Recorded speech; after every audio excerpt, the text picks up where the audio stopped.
But this is basically, this whole course is going to be on advancing your RFIs the way that us BIM technicians do it. So essentially I'm going to be giving you guys an RFI, and that RFI should be inside of your guys' data set if you guys want to go to it very quick. You could go to your data set, which is I'm number 4, Naviskills Advanced RFIs with Model. Click on that. Then we could go to RFIs, go to RFI ED75. So I'm going to want you guys to read this RFI, kind of become familiar with it really quick. I also included in your guys' data set, I included some contract documents that might help you guys with understanding this RFI if you guys aren't familiar with this building itself. I included a floor plan, reflected ceiling, and a mechanical floor plan. Those are the 3 things that might help you out kind of to understand this RFI before we go through the measures here. Okay, so what we're going to be doing with this RFI is I'm going to want you guys to use the tools that you guys learned from Wyatt's instruction, and we're going to try to find this area in the actual BIM model. We're going to use our sectioning tools, our navigation tools. We're going to cut down, we're going to make an RFI view for this. We're going to try to, get as much information as we can, maybe string some dimensions, whatever information would be good to give for proposing an RFI. Where I'm at right now is I was able to get to this view and create this sort of section cut of the waiting area 102. And just by looking at this image and obviously the RFI, the ceiling has to drop from, what was it? It was 9.6 to 8.10. So right now where it stands, the ceiling is at that 9'6" mark right now. And right off the bat, these linear diffusers clearly are not going to fit in this ceiling space. He's pinched between his duct, and the ceiling's obviously not low enough. So what we're going to do is we're going to try to basically come up with an image right here to convey this information to our sub. And we could do that just trying to get our view here all set up. We could go ahead and make some saved viewpoints of these guys. So for the first one, I could kind of do like a maybe like a head-on view or something. Maybe make my duct transparent. That may or may not be a good option. But I'm just going to go ahead right here and I'm going to save a viewpoint. And I could name this exactly what RFI this is going to be for. So this is RFI 75, ED 75. ED 75. Okay. So I've got that made. From here I could go ahead and then I could go to this review tab up here. And on this review tab I'll be able to, it's this guy right here, be able to add some markups, basic markups like ellipses pointing to exactly the area of conflict right there. I could do things such as adding arrows. So adding an arrow down showing that that is going to have to shift down a certain amount. Now if you move right now, all these markups are gone, right? Yes, sir. As long as I'm in this exact save viewpoint. And then another viewpoint I'd like to make that might be a little bit more of use is I could go ahead and I could get out of this viewpoint and I could go ahead and I can make another one here. Let me cut this guy in a little bit more. Go to my sectioning tools. Cut this guy in. Okay, something like that. Turn off my move command. Now just so that I'm making this more visible, I figured that perhaps going in and changing these supply diffusers by clicking on the resolution to layer, setting the resolution to layer, and just changing the color of those to even maybe like a darker blue. In this case, I've got all my ductwork as a light blue. You go ahead and change all those diffusers as a dark blue so you could tell the difference. You could do that, and then another thing that I figured would be a good thing to add is a dimensions of the overlap between this supply duct here and this diffuser. How many inches or feet or however many this diffuser is into this duct. So from there, if you recall, you could just go back to your review tab, go to measure, and you could lock, in this case, your z-axis. I would just go right in here, grab the bottom. Looks like it's going into it 7 inches. Before I make red lines, get myself to a good orientation, something maybe like that.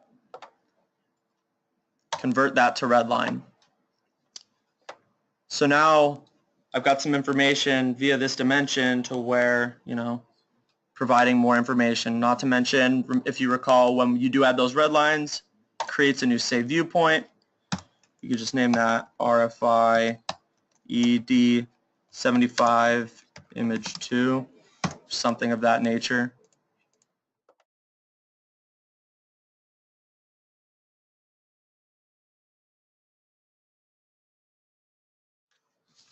So then from here, actually a lot of you guys would probably do the route of doing a screenshot with the snippet tool or something of that nature, but I want to give you guys some other options, alternatives to just doing that simple screenshot. Let's say you have a ton of these that you want to publish all at once.